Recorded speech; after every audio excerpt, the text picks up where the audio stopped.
ihtiyaç edilmeyen işsizlerin aidatlarından, maaşlarından kesiliyor. Sendikaya ketkaran ya hizmeta civaki û tenduristiyê sesê dehemîn kongra xwe ya asayî li ber nexweşiya Covid-19 şeş meh derengbejî çêkir.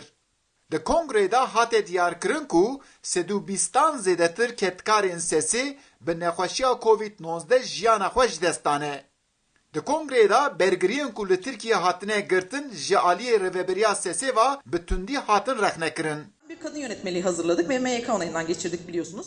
Rêveberê sesê Mehmet Sıdık Akın ji bo dengê Amerîkayê ragihand ku Wezareta Tenduristiyê têra xwe giringî nedaye bergiriyan. Em di pêvajoyek bi rastî aloz de em derbas dibin wek em tev jî zanin ku pandemiya koronavîrusê wek li hemî dinyayê li Tirkiye û Kurdistanê jî zav zêde bûye. Gelek nexweş hene, xebatkarên tenduristiyê jî gelek ji wan nexweş ketine. Wek ku zanin endamê me piranî xebatkarê tenduristiyê ne. Hem li kargehê xwe, li nexweşxaneya li ciyê ku dixebitin xizmet didine gel. Wek streseke de jî demeke dirêjê jî dişuxulin û gelek em bêjin mafê xebatkarên tenduristiyê nayê danîn têbin fikirin ser hemû hewldana jî hevalê me îro li vê kongrê ne vê kongrê em dar dixin di vî warî de ez vê kongrê ez pîroz dibînim. Ji bo kongrê li her derên Tirkiye endam û delegeyên sesê hatin Enqereyê. Serokê Şaxa Batmanê yê sesê Deniz Topkan li ser rewşa Herêma Kurdan sekinî. Topkan da diyarkirin ku li herêmê belavbûna koronayê her ku diçe zêde dibe.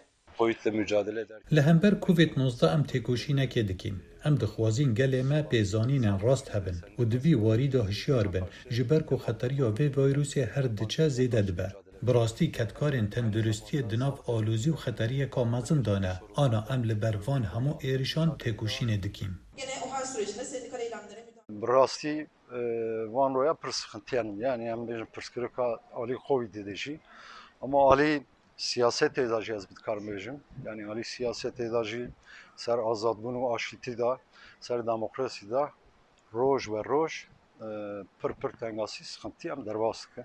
Di encama kongrê de ji heft kesan rêveberiya nû hate hilbijardin. Her du hevserokên sesê Gönül Erdem û İbrahim Kara goriyan. Rojên pêşiya me da ev rêveberiya nû dê bicive û hevserokên nû yê sesê diyar bike.